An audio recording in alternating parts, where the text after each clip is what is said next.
Hey guys, surprise, surprise. Joey Ryan here with the Booth Brothers. We weren't really planning this show, but we had a lot going on, and we said, let's get together and let's talk to you guys today. We got quite a bit of stuff to update you on.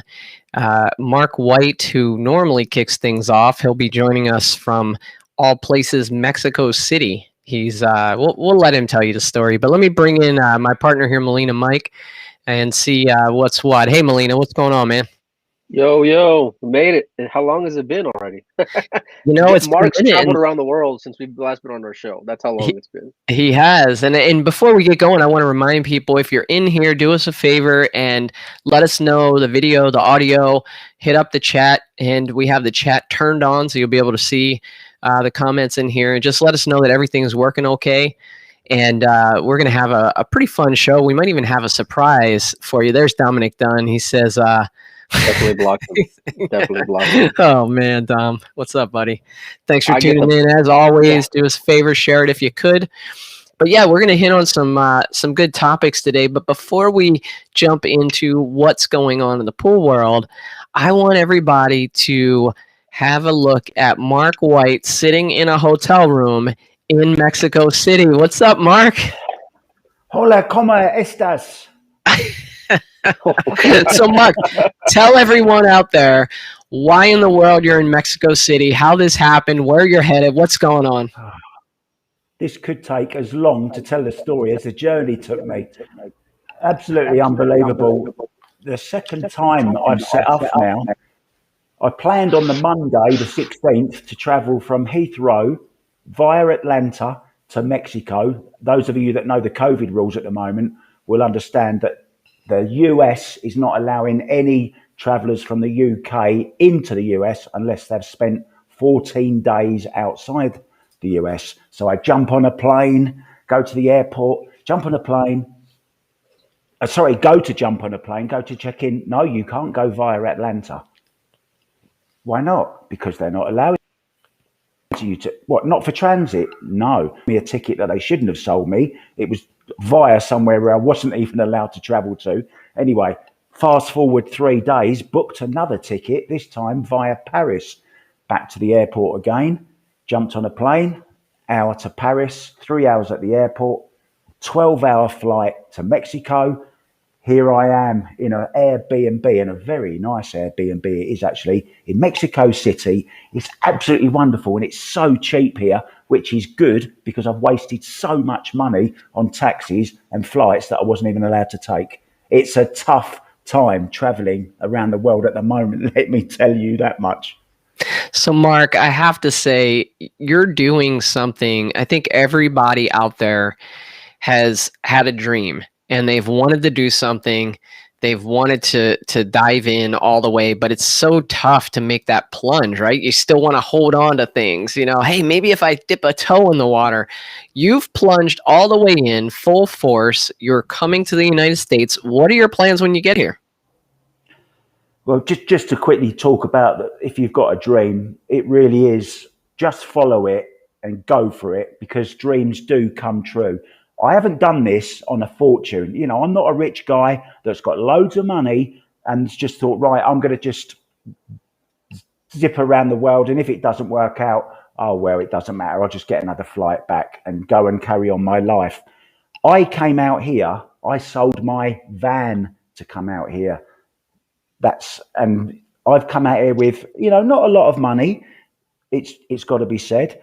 And, I've had to come to Mexico because I can't get to Vegas. But when I do get to Vegas on the 2nd, I'm going to be joining up with the CSI team, and I'm going to be joining you guys, and we're going to have a booth there, and we're going to do this show live from Las Vegas. And I'm just going to get involved in every little part of the pool world that I can, commentating, cleaning tables, showing people to where they've got to go and play, cleaning their cues for them, re-tipping them. I'll do anything. I just want to be involved in the sport. I just want to be around those great players and the atmosphere that pool brings. I just want it.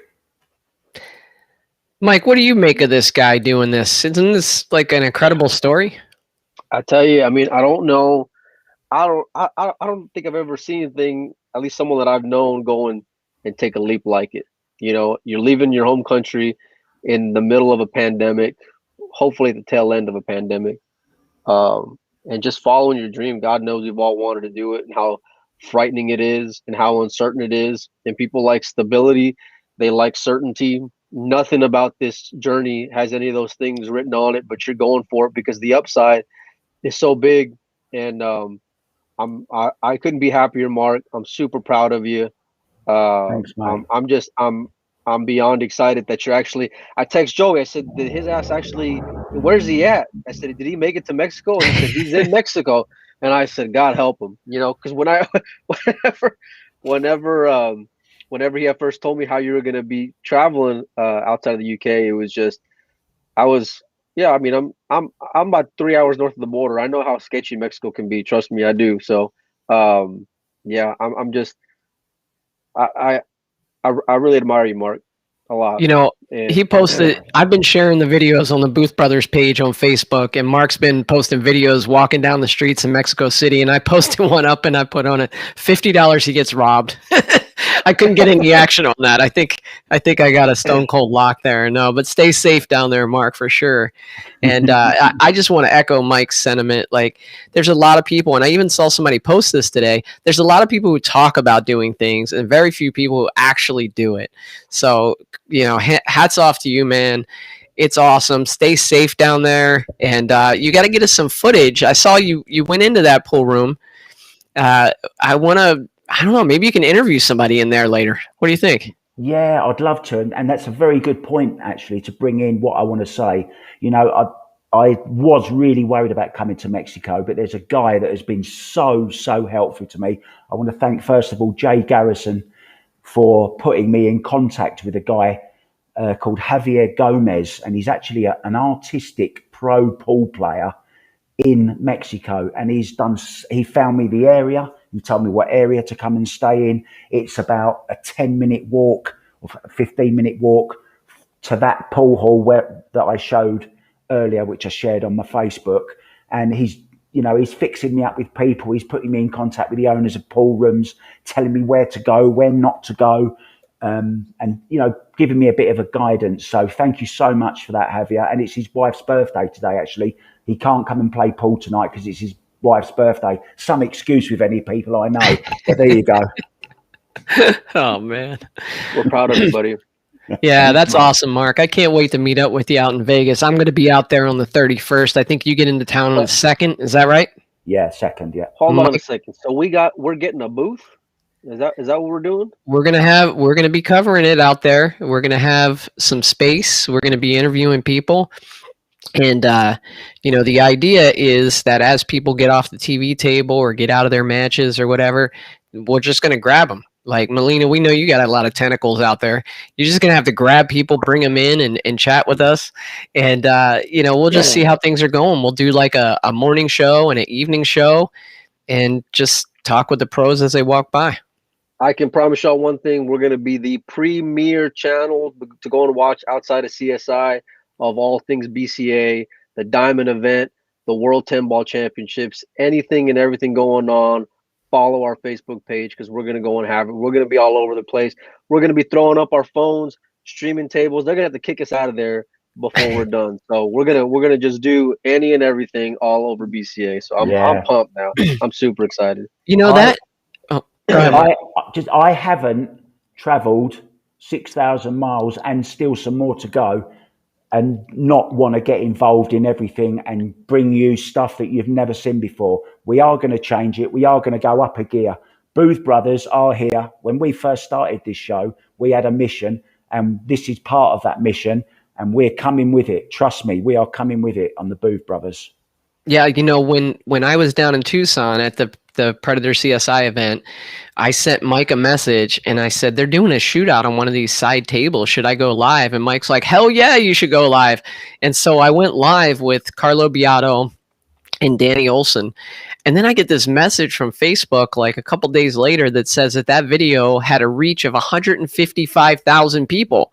And I'm like, whoa, we got to do more of this, right? And so like Mike says, I think we're going to stream as much as we can out there from anywhere.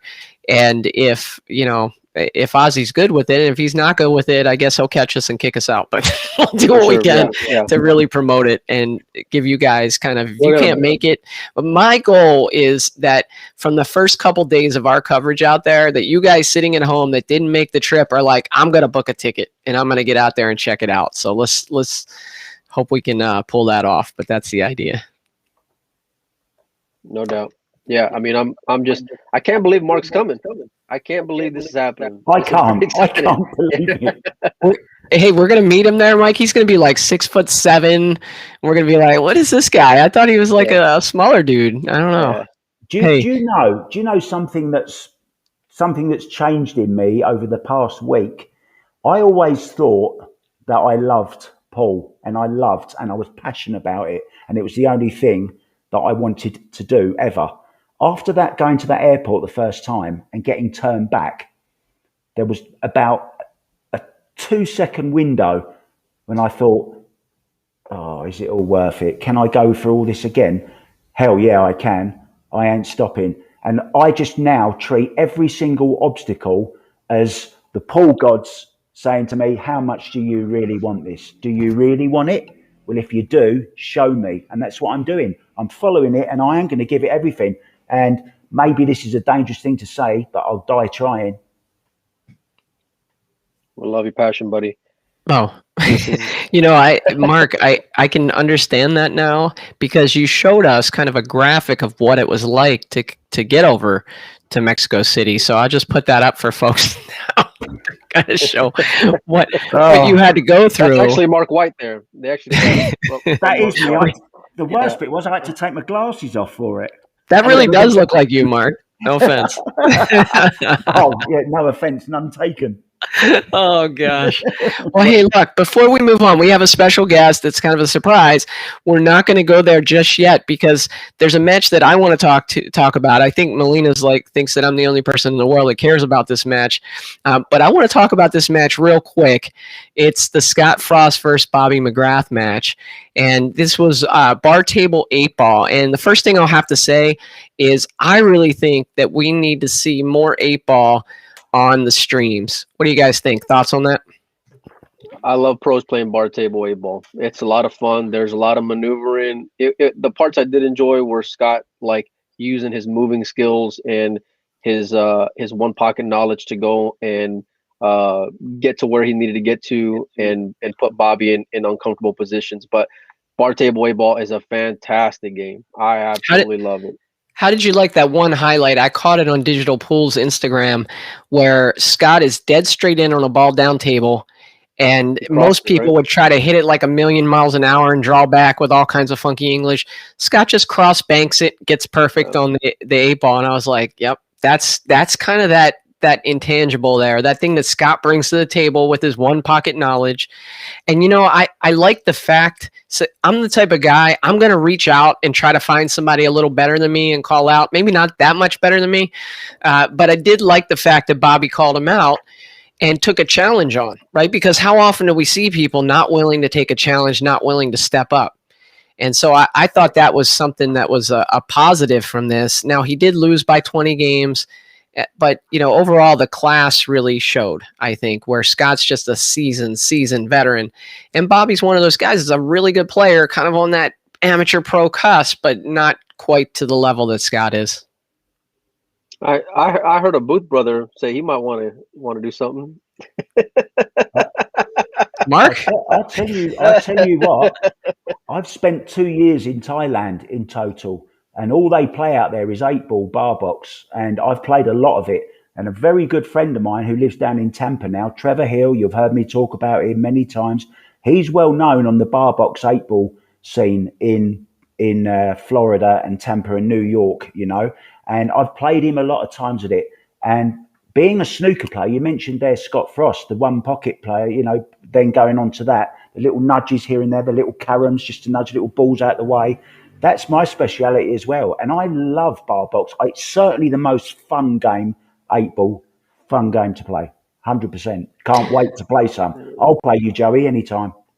You got action. So we got some folks checking in here. We got Corby, our buddy Corby Dayhoff. He's back. Takes wonderful pictures at pool events. If you ever catch him out there, we got The Sweat by Jeremy Mason, doing a new podcast on the East Coast. He's out of Delaware. He actually interviewed me last week, which was very awkward being on the other side of it, but it was fun. And Jeremy's great. He does a good job out there. So check out his podcast. We got Neil Soloway, who says definitely more 8-ball, and Keith David, who I don't think is a fan of the bar box because he said the NBA will be having dunk contests on 8-foot baskets. So, you can't please everybody, but my point was the bar box, big table, whatever. I like the 8-ball pattern play. It's a completely different thing than watching rotation. And so when you get that pattern play in 8-ball, you see the way players think about and dissect the table, which I think if you're really paying attention, you can apply those same principles to your game and see quite a bit of improvement. It's kind of like one pocket, right? There's not many, you can't watch too much 9-ball and 10-ball and improve as a player from watching it, I don't think. But one pocket and 8-ball, I think you can improve. Well, whatever. We're ready for Scott and Chip. Yeah, and I'm not talking. Well, I can tell you what, Scott's got a handful of money. He's ready for it. I think he's got a handful of money. I'll tell you what. He's got a chance of getting robbed more than me because he's got a whole lot more money than I have. I don't think you want to bark up that tree. Well, I tell you one person I'm upset about is Chad Shoulders. He's not watching right now because he's calling me on my phone. So I'm going to have to give him a hard time for not checking out the show here today. But I did want to talk about another event here real quick. We had the Sky Carlo match, and that was done by Omega TV on the big table. Carlo wins that match. Mike, what's your breakdown on that match? I mean, in a nutshell, I don't think Sky was prepared for Carlo. Just call it what it is. I don't think he was prepared for him. I don't know if he took him for granted or just didn't give two shits about it, but he showed he wasn't prepared for it. Carlo made a lot of mistakes and still won pretty convincingly. There was a little bit of back and forth, but I don't think Carlo really felt any pressure from the very beginning.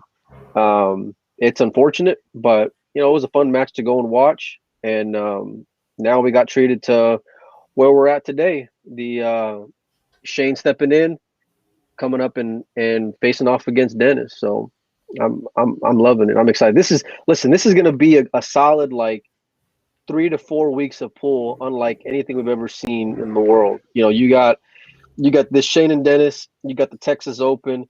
You got Las Vegas and BCA, which we're all going to go and be at. You got the U.S. Open. Then you got the Diamond event. In the middle of all that, you also have a Predator event. I mean, people don't realize this, but it's going to be a gauntlet the next 5 to 6 weeks. Yes, and then of course, how can you forget Alex and Tony? I mean, this is just going to be a fun stretch of pool, and I can't wait, man. I'm all in. I'm ready. I'm excited too, and I do want to say one thing about the Sky Carlo match because it's one of those matches where I don't bet a lot on matches. I occasionally bet a little bit here and there, but I made a little bit of money on that match. But I was a little reluctant because sometimes you see these matches. It's like when you're betting a basketball game or a football game, and you look at it. And when you look at it, you're like, there's something seems off. Why is this match happening? And the reason I say that is because it's almost like Sky had to be playing in dead punch and Carlo had to be slumping a little for it to seem like it was an even match. And that's taken nothing away from Sky. He's one of my favorite players on the planet.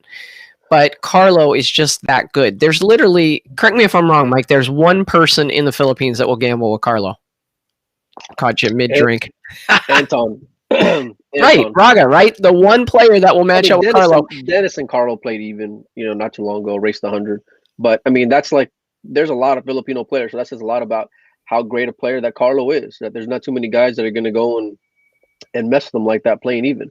So, while I think Sky is right below it, he's right there, and it's no disrespect to his game, but I mean, look, when you come into a pre-match interview and you say, I really haven't been playing much, but you're about to play for $20,000 plus, I mean, what other opinion can you go and form about it? Yeah. So I mean, Wow. And of course, that led us to this next match, which was supposed to be Sky and Dennis on the bar table in South Carolina. It kicks off today, and we had a last minute kind of replacement there with Shane stepping in and taking the place of Sky in this match, playing Dennis. They're playing on a 7-foot table this time. They're playing 9-ball on the spot. And what are they racing to? 150, 50 a day, right, Mike? yeah, 50 a day. Yeah. So as a special guest, we actually have one of the commentators from that match, Jason J. Diddy Sword, who's going to join us here. Let's see if he can come in here. You hear us okay, Jason? Hey, what's going on, guys? Yeah, I can hear you. Hey, man, are you excited for this matchup? Yeah, I'm pretty excited. I just got to the venue, and it's an awesome place. I know they're going to be having that big tournament here in a few weeks, but watching the two guys break the balls, and it's going to be a fun weekend, rather. Man, Jason, you're looking good, buddy. You look like you lost a lot of weight, man. It's the last time I seen you. It's just the lighting here, man. Don't give me too much props. If there's anybody who knows bar table pool and just pool in general, you're one of the guys that I lean on and your expertise, and I really respect and value your opinion. Give me your thoughts on this match. What makes one a favorite over the other, and what aspect? I mean, just lay it out there, buddy. Yeah, so I mean, obviously everybody knows the history between Dennis and Shane goes a long ways, and Dennis just beats up on everybody, and he's always struggled to get over the hump with Shane, but he conquered that a couple matches ago, coming back, one of the best matches ever, coming back and stealing at Hill in a really long race, and then he beat him the last time out as well. But the bar table here and the way that they're racking the balls, the last time it was a racking contest, really neutralized the break. This is going to be all about the break. So I have to side with SVB here with the balls being tight and the 3-point rule. It's going to be a lot of random layouts, I think. And you just have to like Shane to find the break sooner, I think. So you're there watching them warm up and break the balls. Who's breaking them better right now? Well, it's interesting because they're obviously doing a 3-point rule, and they didn't have the head string drawn on the table. So I came in and I helped them, and I drew the head string, and then Shane realized that he's been practicing for I don't know how many hours well in front of the line, so he had to change his break a little bit. But both of them are breaking well. So, but it always changes. You get a lot of people in here, those breaks change, and you have to figure it out again. And I think Shane's the best at that. So I just like Shane because of the break. Yeah. So are they? I guess they're selling. Are they selling VIP seats and stuff there? Is the room starting to fill up? What's the atmosphere like? Well, I can tell you, I think this pool hall used to be an old grocery store, so it's very large. I don't know how many thousand square feet, but it's very big. 18,000 square feet. They have 12 9-footers, 10 bar tables, so it's a huge spot. It's hard to tell how many people are here right now, but there's quite a few. I can tell you that, and they're definitely set up to have a lot of people here. There's no doubt about it. Is this the most even game that you can get between these two on a bar table? I mean, I don't know. I would say probably with the one on the spot would be a little bit more even. But I think this is a little bit advantageous for Shane just because of the break. If they were both firing the wing ball in, I think that would be, absolutely gambling.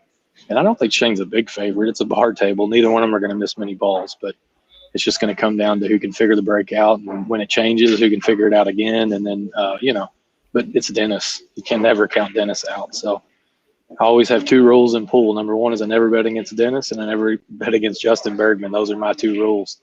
And if you stick to those, or just bet on Dennis, just how about that? He's always in a bad game, so I never want to bet on him, but I never bet against him either. So. If you had to set a line for this match, what would you say to that, Jason? I think it's I think it's close to Shane, probably like 3-2 favorite. Game line, I'm seeing a lot of stuff thrown around, but these long races like this, usually somebody gets buried. So it's hard to set a game line. Whoever finds the break out of these two guys. I mean, we saw what Shane did to Skyler, 10-ball. I mean, what did he do? He rattled off 26 racks in a row. I mean, granted, Skyler had a couple opportunities, but not many, and that was 10-ball. So it's just so tough. This is absolutely pure gambling, guys.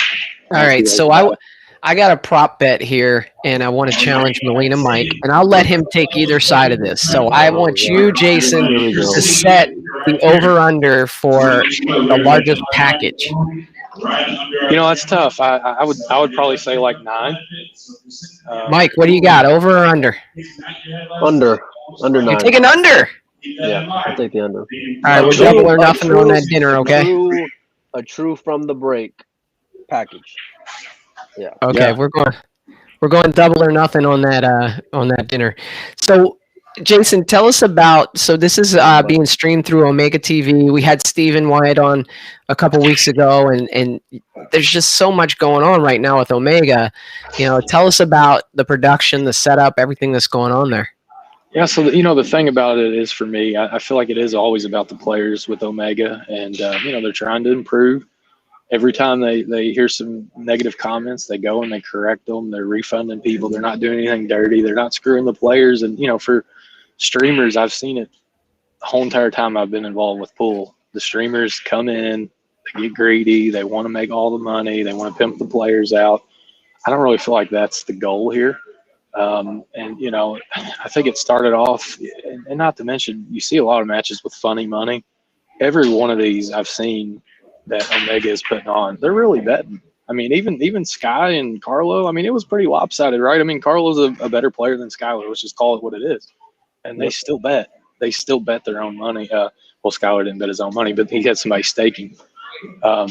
And it was, that's about as bad of a game as you're going to get, and still got stakes. So I think that's the key. The exhibitions are just not good for pool. I'm sorry. They're just not. They're not good for pool. The real gambling matches are what people want to see. And the main reason is because when the viewers at home bet, they watch. And if they think it's rigged, they're going to quit watching. If they think it's an exhibition, they're going to quit watching. I mean, just look at like pay-per-view boxing and stuff. If you've ever bet on a boxing match and you feel like you got screwed by the judges, you'll never bet again, right? Yeah. So, I mean, I think the key is we got to keep them gambling. We got to keep them doing the right thing. Just enough with the exhibitions. Nobody wants to see the dog and pony show. Everybody wants to see them, fight for dinner. I just think that's just the way it should be in pool, especially in American pool. Yeah, I'm all for that. I mean, we have Mark White here. I don't know if you've met him yet, Jason, but he's the British bloke up the top there. And Mark White has basically just sold his car, and he's moving to the United States. He's just coming. So he's stuck in Mexico City right now on his 14-day quarantine and then heading out to Vegas. So, Mark, do you have any questions for Jason? Not a question. It's nice to meet you. And all I can keep seeing there is Stephen. He's trying to get back on camera again. He loves it. He's been on the show once, and he just can't keep him off it. But no, Jason, I want to know, actually. I ask all the stupid questions on the show. That's the only reason I'm here. I want to know what that ladder is for behind you. Is that for a quick getaway for somebody if they lose? Yeah, that's for Dennis in case it gets down too much. He can climb up there. Yeah, there's not enough room for two big heads, so we'll keep Steven out of the picture here. But yeah. I tell you what, the good news is, Mark, you're quarantined, but you should be able to come out of the 14 days with a lot of good raps. So I expect a show in a couple weeks to have a nice rap or two. I owe you one, Jason. There you go. I owe you one. Keep the Mark's out, and we're good. In Mark's defense, we didn't know because we just kind of threw this show together the last minute. So it's definitely not on Mark there, because we should have given him a better heads up, or everybody a better heads up. But on the European theme, you got a European commentator in there with you, in Jason Shaw. I know that he's worked before with Mike and Phil. Who do you want to see Jason get in with, and what game? I mean, listen, I think that there's a lot of layers to Shaw's game. I remember when he played Bergman, I was the only person, me and my brother were the only two people in the country that or really the world, that gave Bergman a shot. And I thought it was because Shaw was pretty sloppy in the defensive side and the moving part of the game. And he wanted to go to St. Louis to play Bergman, and that's just kind of a trap. But I think the best thing that ever happened to Jason was going there, getting his ass kicked, realizing that he needed to improve those things. His game since then, I mean, on any given day, he can beat anybody. Absolutely one of the best shooters, and doesn't feel the nerves. doesn't really dog it, breaks good. I think he does everything well now. His safety game, his kicking has really improved over the last few years. I'm telling you, it's top notch. I don't know if Chris Melling taught him a thing or two. I'm sure he did, but just being around, he's a veteran now and just an unbelievable player. I'd like to see him. I think him and Dennis, big table 10 ball would be a really good game. I think it'd be fair. I'm not sure he can hang with Shane just because of the break. But I'd like to see maybe him and Dennis. I think that'd be fun. Feder said something to me. Feder asked me if I'd let him play Shaw, and I said, well, of course. I'll let Feder play anybody, some big table 10 ball with a template, but even Shane. But, it's just one of those things. He can beat anybody. But I'd like to see Jason play somebody that shoots, not just shoots and then just a lot of fireworks. I think he's just a notch below Filler. I think he's just a notch below Feder. That's just my personal opinion. I could be wrong, but is he standing right there, Jason? Because you kind of got a little quieter. I don't even care, man. It don't matter. I tell him the same thing. He knows. But yeah, I think that him and Dennis would be really fun. Be a fun match, right? Yeah, no, you know what? I appreciate your honesty and coming out with all those names and your assessment of their games. I'd really like to hear from the folks in the chat too. Who do you want to see someone like Jason Shaw match up against? He's just one of those characters. I was saying it today. It's kind of like he kind of reminds me a little bit of like Conor McGregor coming into a fight where he's going to prepare, but you also know he's going to try to get the psychological advantage as well. Yeah, it'd be great. It'd be great to see him get back in action. He hasn't really done much as of late. I'd like to see him play an American. There's that European U.S. rivalry. It'd be fun to watch him play Shane in a format that he could play. Maybe not on the spot, big table or something. Yeah, would be cool. That'd be the only one. You don't want to see him get smoked again playing 10 ball. No, but he's improved a lot since he played Shane last time they played 10 ball, and he came back too. He fought back. He showed a lot of heart against Shane. Day 3. So. What other Americans would you put in there with him? Would Oscar Dominguez be too much of a stretch? Yeah, Oscar needs something. He's got such heart though, man. Yeah, but he needs something. He needs something for sure. There's not really any other Americans that can play with him. I think the break has just become such a big thing. If you put him on a tight table, Bergman can play anybody. Just neutralize the break. But you would think Skyler should be there, but I don't know, man. It's tough. His confidence is not the highest right now. What are your thoughts on Shane stepping in and that whole situation, Jason? I think it's cool, man. I think that it was an unfortunate thing because Dennis, the last time he lost to Skyler, he lost a lot of money, guys. I'm telling you, I saw a lot of it. Listen, I was on the wrong side of it. I bet a lot myself. So Dennis lost a lot of money. And then Skyler's lost a few, so his money jumped off of him. If Skyler would have came and tried to play Dennis for $10,000 and I'm Dennis, I would have been pissed. Hey, we lost a couple $100,000 last time. You're going to come here with 10? Really? The same way that you beat me? I don't think that would have been fair to Dennis. And I think that ultimately is what Skyler said. I'm not doing that to Dennis. I can't help it. I can't get my money up. So we're just going to have to postpone it until I can get some more funds. Of course, Skyler could have bet his show money. Skyler could have, went to Shoebox and bet some more of his money. But he's not playing good. His confidence isn't high, and he, matched up against the best players in the world. He's played Carlo, Shane, Dennis. It's no surprise that he's 1-4 in his last 5. He's playing world class players, and let's just face it, guys. He's not on that level. He's just not on that level. Bar table, maybe, but those guys still miss a lot less balls than him, and they play the game better. Let's just call it what it is. Yeah, my buddy George Teashea chimes in, and he says that Shaw versus Carlo would be a nice matchup. That'd be and really then he cool. also is asking, where does Shane fits in the mix? And that's an interesting question because Shane came out to Tucson, but that format had him on tilt, and he didn't really play very well and got a little upset about it. But the fact that he's starting to play again, I'm curious. I wanted to ask you about that one, Jason. Where do you see him on the American landscape if he starts to play more? Honestly, he should just go back to selling windows or roofs or whatever he was doing. The dude ain't ever going to play anybody. All he's going to do is talk. He ain't never going to screw his cue together and get up and play. He's just going to talk shit. That's just what he's always done. I've tried to match up with him 100 different times. I said, we'll come to you. We'll bet whatever you want to do. We'll play whatever rules you want to play, playing Bergman. And it's just all talk. It's always hey, well, all right, we'll do this. We're going to do this kind of test, or we'll do it. it's always something with him. He's just going to talk, man. He ain't going to do nothing. So he might go to some tournaments and go 2-out and lose to Jeremy Sosi or something, but he isn't going to play anybody. He isn't going to gamble anybody. So he's not even worth really talking about, honestly. Well, thanks Tell for us how beating you around really the bush feel, there, buddy. Jason.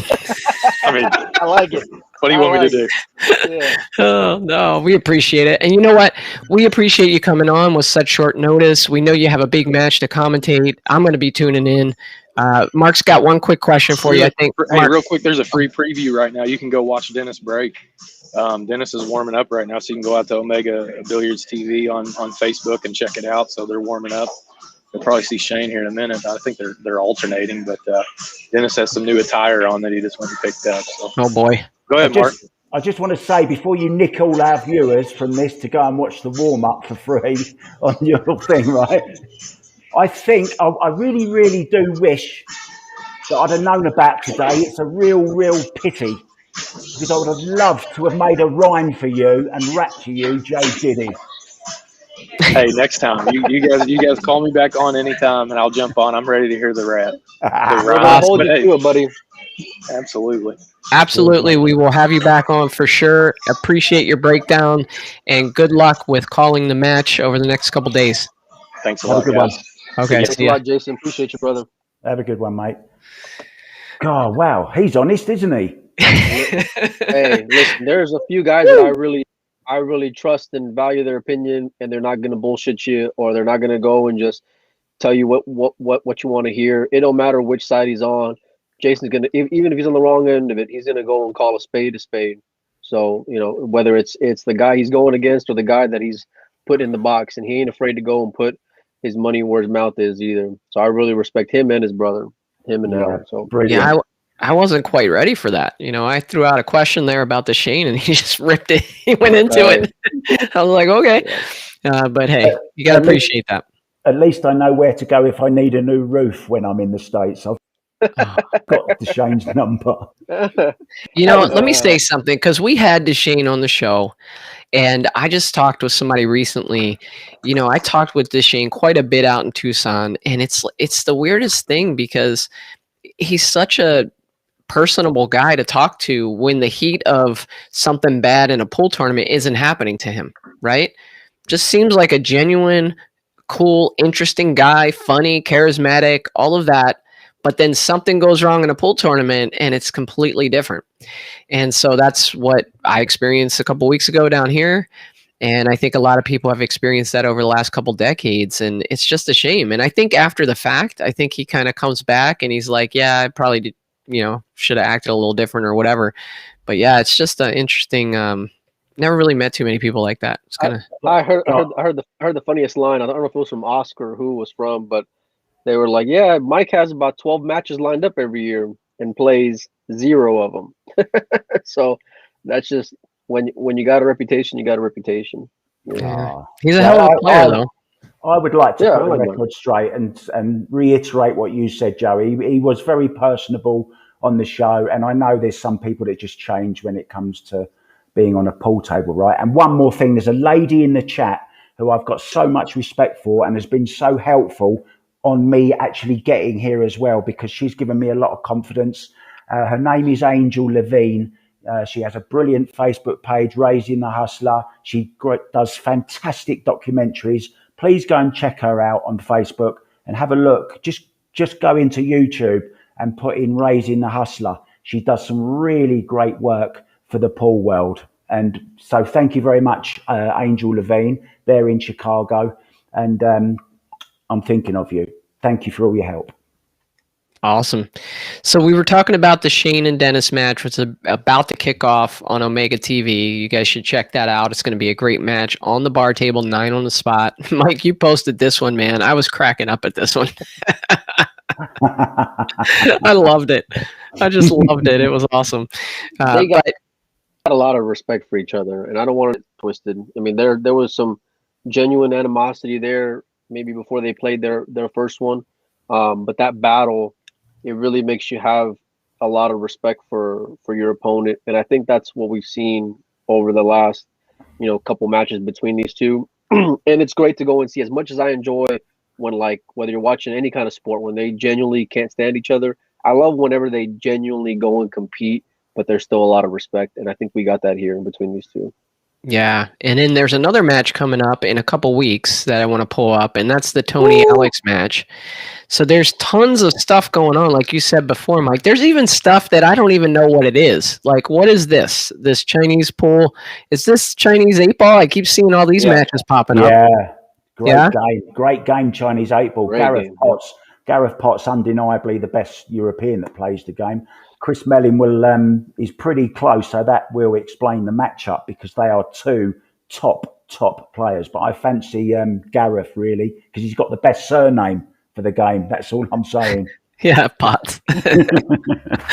So what I want to do, I want to give a shout out to our sponsor, Board Lock Picker. And each week we do the Board Lock Picker Lock of the Week. Huge thank you to this guy. He runs a YouTube channel. All he asks is that you check it out. You go to his page, go to his channel, hit the subscribe button. He's got all kinds of different locks you can pick, ways you can pick locks. Might save you a few $100s at a locksmith one day. So check out the Board Lock Picker. And let's get to our locks of the week. Plenty of things to choose from, guys. We have this match coming up with Shane and Dennis. We just showed that Chinese 8-ball. We have the T-Rex Alex one pocket match. What else is out there, Mike? I mean, who? That's about it right now, right? Yeah. Well, I mean that place in Michael Newsom where they're hosting this event at. Shout out to them first of all because they're not only hosting this match, they're hosting Alex and Tony. Then they're hosting that Diamond event. And I tell you, for every event you put up, you're putting up a lot of money for being the host. So shout out to them because without what they're doing, who knows how it would be. But it's a fantastic, I think, 6 weeks of pool. I mean, it's unreal. And all the Europeans are on their way over, including, where's he at? This guy right here. So I'm coming. Yeah, everyone's coming over. I'm pumped for pool, man. I'm gonna be heading out on the road to go to Texas Open here in a couple days. So I'm excited, man. So give us a lock from one of these matches, Mike. Man, I can't go and pick a winner between Shane and Dennis. I did with Nate and them, and I think I said Shane by 22. But every day that I started thinking about it more, the more I thought that's pretty ridiculous. So We'll keep the ridiculous stuff for Nate's show, okay? Give us the good stuff. I really think it's going to be back and forth. I don't think Elite 12 is going to go and be secure. I think there's going to be a lot of swings. The break's going to be huge, obviously. But I can't, even though we lost the last couple of times, I still can't find myself betting against Shane. I just can't. So we'll see. Mark, you got anything? Yeah, I'm going to go 12 as well. I'm going to go 12 days until I'm in Las Vegas. That's all I've got to say on it. I don't know. What's the odds on that? I don't know. I wish I hadn't said that now. Oh, no. I was just kidding, Mark. I hope you don't actually get robbed. Okay? I'm just inviting more of those. Well, I'm going to be in this position again, ready for the next lot of tests. Oh, man. That's brutal. It's brutal, isn't it? And shout out to the Board Lock Picker for always being with us since the beginning. Yeah, cheers, guys. Much love for supporting us and helping us out and being a sponsor with us. We really appreciate it. It goes a long way. So thank you for that also. Okay, my lock, and I agree with that. And my Board Lock Picker lock of the week, I'm not going to go with the score, but Dennis will win this match. And the reason why he'll win this match is because I have him in this match. And I never win when I side bet, and so I'm due. So I got Dennis to win this match. I won a little bit on the Carlo match, and then I just asked the guy, hey, do you want to roll it into this match? He said, yeah. So I let him pick. He picked Shane. So I think that's why Dennis is going to win. That makes no logical sense, but I'm taking it. That's very unnitty of you. Good job there, Joey.